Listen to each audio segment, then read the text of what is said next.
ہر ملک کا ایک قومی کھیل ہوا کرتا ہے.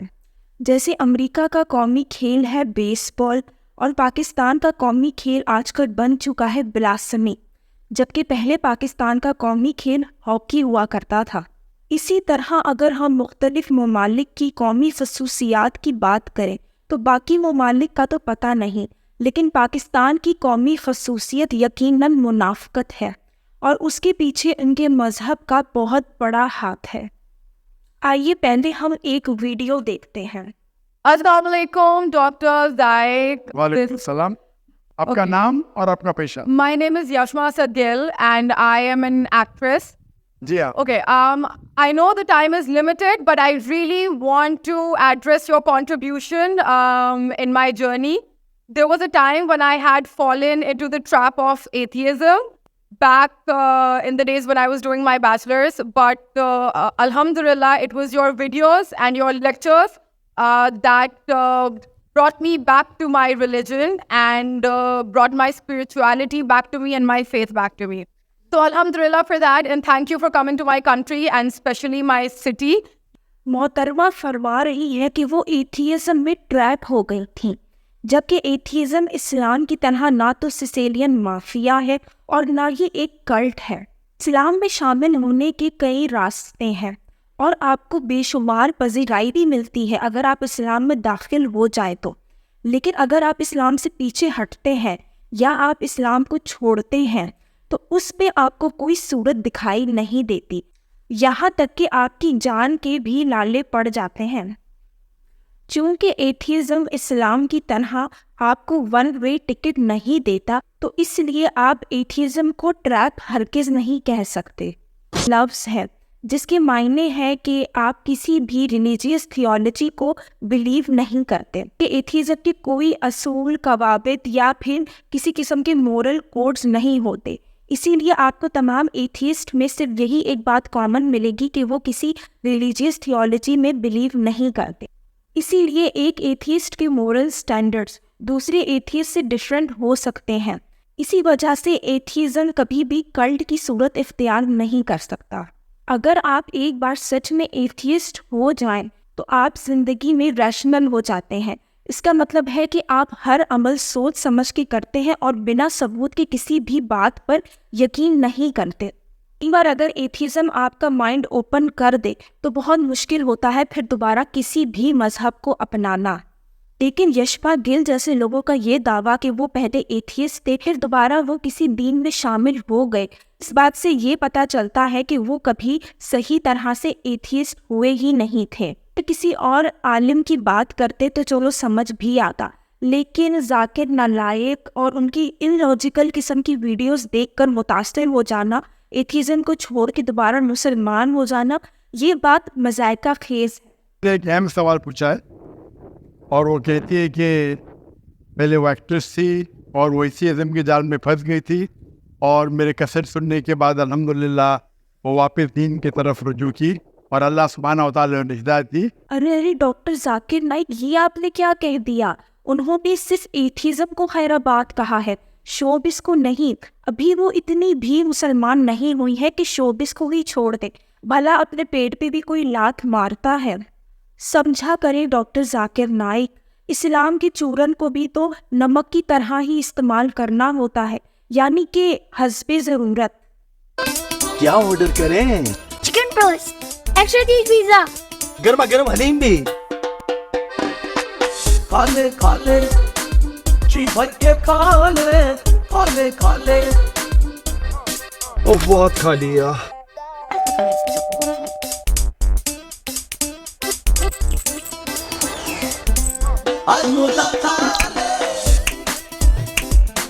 ہاجمولا کھایا پیا ہضم کیا. لوگوں کی پذیرائی حاصل کرنے کے لیے تاکہ اپنے ڈراموں کی ریٹنگ بڑھائی جا سکے. آئیے اب ایک اور محترمہ کی ویڈیوز دیکھتے ہیں. What do you think about sex? Sex is beautiful. Before marriage, after marriage? Then I won't. Fantastic. آپ کی فیوریٹ پوزیشن کون سی ہے؟ I don't mind any position as far as you're enjoying. میں سمجھتی ہوں کہ دنیا میں چاہے کوئی بھی انڈیویجول ہے اس کو اپنی زندگی گزارنے کا پورا حق ہے، چاہے وہ لیسبین ہو یا گیز ہو ہر انسان کو اپنی زندگی اپنی مرضی کے حساب سے جینے کا پورا حق ہے. That's what I believe. ایک زمانہ تھا جب ان محترمہ نے پاکستانیوں کی نام نہاد غیرت کو ٹھیس پہنچا دی تھی. جی بالکل اسی نام نہاد غیرت کی بات ہو رہی ہے جو اگر کوئی میل ایکٹر آن اسکرین کس کر دے یا پھر کوئی مولوی کسی مدرسے میں بچے کا ریپ کر دے تب وہ غیرت نہیں جاگتی. ہاں لیکن عورتوں کے معاملے میں وہ غیرت اکثر جاگ جاتی ہے. محترمہ مولویوں کے لیے خطرہ لبرلزم اور وومن امپاورمنٹ کی نیو سمبل بنتی جا رہی تھی جب اچانک ہی ان کو ایک دماغی دورہ پڑ گیا.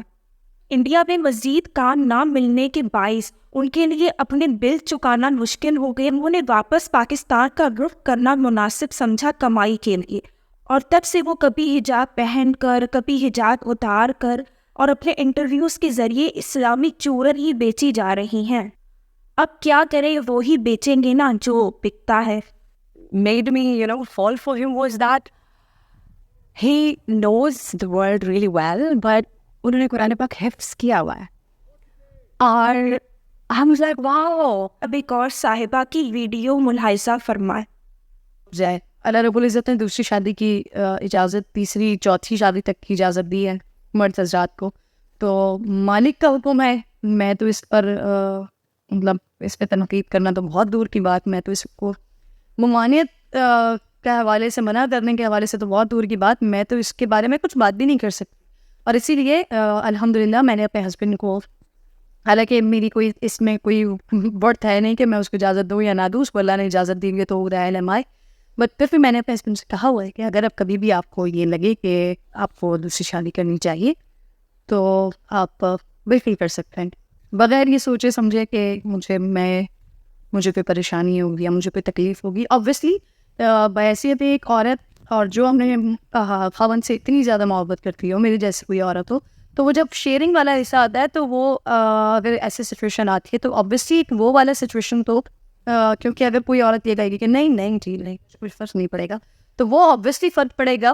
لیکن اس کے علاوہ کیونکہ یہ اللہ رب العزت کا حکم ہے اور میری کوئی ورتھ نہیں ہے کہ میں اپنے شوہر کو منع کر سکتی, تو میں نے اس کو بڑا کلیئر کیا ہوا ہے کہ آپ جب چاہیں آپ کر سکتے ہیں, مجھے اس پہ کوئی پرابلم نہیں ہوگا. اگر شوہر کو دوسری شادی کی اجازت دے ہی دی ہے تو ہمیں بتانے کی کیا ضرورت ہے؟ کروا دینا اپنے شوہر کی دوسری شادی. اگر آپ کو ہیلپ چاہیے تو ہم آپ کے لیے ارینج کر سکتے ہیں ایک خوبصورت 16 سال کی دوشیزہ آپ کے شوہر کے لیے. ایسی عورتیں مردوں کی پذیرائی حاصل کرنے کے لیے اور معاشرے میں خود کو نیک ثابت کرنے کے لیے اس قسم کے بیان دیتی ہیں بغیر یہ سوچے سمجھے کہ جو عورتیں اس عذاب سے گزر رہی ہیں ان کی کیا تکلیفیں ہوں گی. جن عورتوں کے شوہر دوسری شادی کرنے پہ تلے ہوئے ہیں ان کو کرن ناز کے اس بیان کے بعد کتنی انکریجمنٹ ملے گی. ایسی عورتوں کے بھائی جب دوسری شادی کرنے پر آتے ہیں تو وہ اپنی بھابھیوں کے بغض میں دوسری تیسری شادی کی فضیلتیں بیان کرتی پھرتی ہیں حدیث اور قرآن کے ذریعے. لیکن اگر ان کے اپنے شوہر ہی دوسری شادی کر لیں تو وہ اپنے سر کے بال نوچ دیتی ہیں اور جوتیاں چٹکھاتی پھرتی ہیں.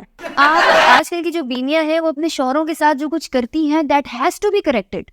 ہم ویمن امپاورمنٹ کے بارے میں اتنا دور تک نکل آئے کہ آج کل جو شوہروں کے ساتھ ہو رہا ہے یو ہیو نو آئیڈیا. تو مجھے دکھ ہوتا ہے اس بات کا. ایک عورت ایک مرد کی جگہ نہیں لے سکتی, عورت مرد سے نیچے ہے. میں نے اپنی جو لائف گزاری, میں نے کبھی شراب نہیں پی, ڈانس پارٹی نہیں کی, میں نے سگریٹ نہیں پیا, میں نے بوائے فرینڈس نہیں بنائے. لیجیے یہ ایک اور محترمہ ہے جن کی کچھ سال قبل پرسنل ویڈیوز لیک ہو گئی تھی. اس کے بعد سے وہ جگہ جگہ حجاب پہن کر انٹرویو دیتی پھر رہی ہیں اور وضاحتیں کرتی پھر رہی ہیں کہ وہ بہت نیک کردار کی مالک ہے, کلبنگ نہیں کرتی, بوائے فرینڈ نہیں رکھتی. بھائی ہمیں وضاحت دینے کی کیا ضرورت ہے؟ آپ کو اگر توبہ کرنی ہی ہے تو آپ اکیلے میں جا کے توبہ کریں نا اپنے خدا سے. وہ سمجھ آیا وضاحتیں کرنا شاید اس لیے بھی ضروری ہے نا کیونکہ محترمہ کو عبدالشکور کا رشتہ چاہیے. جب تک فیمینزم کے خلاف بات نہیں کریں گی ان 90% خواتین کی پرواہ کیے بغیر جو پاکستان میں ڈومیسٹک وائلنس کا شکار ہے تو یہ کیسے عبدالشکور کو ثابت کریں گی کہ وہ ایک نیک خاتون ہے اور بیوی بننے کے قابل ہے؟ مردوں کی اور معاشرے کی پذیرائی حاصل کرنے کے لیے جب حجاب اوڑھ لیں گی اور اپنے آپ کو گھر میں بند کر لیں گی مسلسل, اپنی اتنی عزت نفس مارنے کے بعد مفت میں روٹیاں توڑنا بھی تو بنتا ہے نا عبدالشکور سے شادی کر کے باقی مسلمان عورتوں کی طرح. آخر مسلمان بچیوں کو بچپن سے یہی تو تربیت دی جاتی ہے کہ کیسے مردوں کی پذیرائی کے لیے اور معاشرے میں خود کو نیک ثابت کرنے کے لیے اپنی خوشی اور اپنی عزت نفس کو مارنا ہے تاکہ 2 وقت کی روٹی اور سر پر چھت میسر رہے۔ آئیے اب ایک مینو ڈرامہ دیکھتے ہیں۔ حالت یہ ہے فیصل قریشی صاحب کہ اس ملک میں آگ لگ جائے، یہ 2-3 لوگ نہیں ہے، یہ پاکستان میں کوئی 1-2 ہزار نہیں ہے۔ FIA سائبر کرائم کی رپورٹ کے مطابق جو مجھے آج دکھائی گئی ہے، اس کے مطابق ان کی تعداد پاکستان میں 4 لاکھ ہے۔ 120 لوگ گرفتار ہو چکے، 11 لوگوں کو سزائے موت ہو چکی ہے۔ ہم کریں تو کریں کیا؟ کس دروازے پر دستک دیں؟ ہم یہ سوال کرنا چاہتے ہیں، کیا ہم ملک میں جلاؤ گھیراؤ کریں؟ اس کو کس طریقے سے جو ہے وہ حل کی طرف جائے؟ حل یہ ہے کہ اپنا کردار ادا کریں۔ مفتی صاحب، اس کا بھی آسان حل ہے۔ آپ اور آپ کا اسلامی معاشرہ جہالت کے اندھیروں سے نکلے، تعلیم اور شعور حاصل کرے اور یہ بات اپنے دماغ میں اچھی طرح بٹھا لے کہ انسان کا مذہب اور مذہب پر عمل کرنا اس کا ذاتی معاملہ ہے۔ اگر آپ کے بچے جو کہ بدقسمتی سے اسلامی گھرانے میں پیدا ہو گئے ہیں، اگر وہ اسلام کو نہیں ماننا چاہتے، اس پہ نہیں عمل کرنا چاہتے، تو وہ ان کا ذاتی معاملہ ہے۔ اگر آپ ان پر اسلام کو یا اسلامی تعلیم کو مسلط کریں گے تو وہ بغاوت تو کریں گے نا، اور گستاخ تو پیدا ہوں گے۔ صرف اشارتاً یہ عرض کر رہا ہوں فیصل قریشی صاحب، پرائیویٹ پارٹ پر لا الہ الا اللہ محمد الرسول اللہ سیدہ طیبہ طاہرہ عابدہ زاہدہ زکیہ مزکیہ حضرت سیدہ فاطمہ کا نام لکھا ہوا ہے۔ اس سے پہلے ہم بارش کیوں نہیں گئے؟ آپ کو کس نے روکا ہے؟ جی بالکل، رسول اللہ پہ تو جان قربان ہے، میری نہیں آج کی۔ اب ایسا کرے کہ جب بھی کوئی گستاخی ہوا کرے تو اس کے نام میں پھندا لٹکا کے لٹک جایا کرے اور ہماری جان بخش دیا کریں۔ کو اس طرح سے ڈسکس نہیں کیا جا رہا ہے جس طرح سے اس بات پہ کام کرنا چاہیے۔ ان کی تو شکلیں لا کے سامنے دکھانی چاہیے، ان خنزیروں کی، ان سب کی ایک ایک کی شکل لا کے دکھائیں اور ان کو بتائیں کہ یہ کیا کر رہے ہیں۔ یہ جو لوگ ہیں جن کو سزائے موت دی جا رہی ہے، جن کے ساتھ یہ سب کو، ان سب کی شکلیں دکھانی چاہیے تاکہ وہ خاندان کے خاندان پتہ چلے کہ ان کے خاندان میں یہ سارا کچھ کیا ہو رہا ہے۔ جیسے کہ اسلام اور جہالت کا چولی دامن کا ساتھ ہے، تو ان مولویوں کو اور اس سو کالڈ لبرل مسلمان ایکٹرز کو بھی یہ بات سمجھ میں نہیں آتی کہ کوئی شخص اگر گستاخ ہے ان کے رسول کا تو اس نے اس کے خاندان کا یا والدین کا کوئی قصور نہیں ہے۔ ایک گستاخ کے والدین بھی 5 وقتہ نمازی ہو سکتے ہیں۔ چونکہ اسلام بھی تلوار کے ذریعے پھیلنے والا پرتشدد مذہب ہے، اسی لیے آپ اس مذہب کے پیروکار کو ہمیشہ تشدد پہ اترتا ہوا ہی پائیں گے، بجائے کوئی بات سوچنے سمجھنے کے یا ڈاؤٹ کرنے کے۔ آپ کی وجہ سے پہلے مجھے بہت دیر ہو چکی ہے، اب پلیز آپ مہربانی کر کے مجھے اگر یہ بتا دیں کہ آپ کون ہیں تو میں آپ کو کیا ڈراپ کر سکوں۔ فیصل قریشی، جن کو آپ نے پچھلی ویڈیو میں ڈاگ وسلنگ کرتے بلاسمی پہ قتل کرنے کو پروموٹ کرتے ہوئے دیکھا ہے، اب آپ نے ان کی ایک بولڈ ویڈیو بھی دیکھ لی۔ کوئی ان سے پوچھے کہ آپ اتنے ہی اسلامی ہیں تو آپ کو تو غیر محرم عورت کے ساتھ کھڑے بھی نہیں ہونا چاہیے۔ بولڈ سین اور رومانٹک سین دینا تو دور کی بات، لیکن کیا کریں، اسلام اتنا غیر فطری، غیر انسانی اور مذائقہ خیز مذہب ہے کہ کسی بھی نارمل انسان کے لیے اس مذہب پہ عمل کرنا بڑا مشکل ہے۔ اس مذہب کے ماننے والوں نے، جن کا اس مذہب پہ عمل کرنا مشکل ہے، انہوں نے آسان طریقہ ڈھونڈ لیا ہے کہ سر تن سے جدا کر دیا جائے اور کنفرم جنتی بن جایا جائے۔ فرم جنتی ہے، کنفرم جنتی ہے، کنفرم جنتی ہے، کنفرم جنتی ہے۔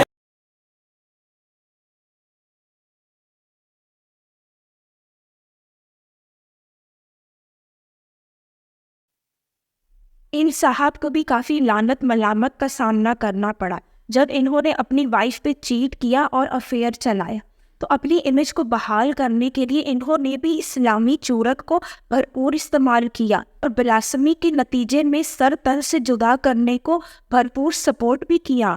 آپ ہمارے 21ویں صدی کے مدینہ ریاست بنانے کے دعوے دار کو ہی لے لیجیے، جنہوں نے پبلکلی اپنی بیٹی کو ڈس اون کر دیا ہے اور اس کے تمام رائٹ سے وہ آج بھی غافل ہیں۔ لیکن انہوں نے اپنی پوری تحریک ہی اسلامی چورن بیچ بیچ کے چلائی ہے.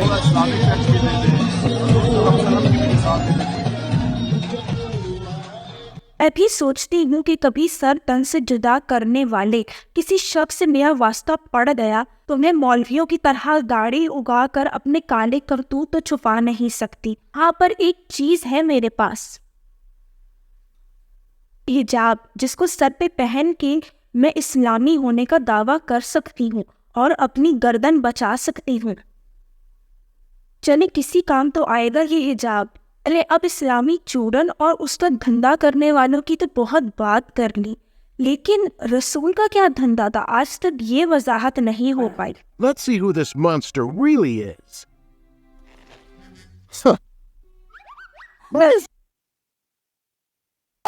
You gotta be kidding me. Is this all a sham? This is shameful. Just shameful.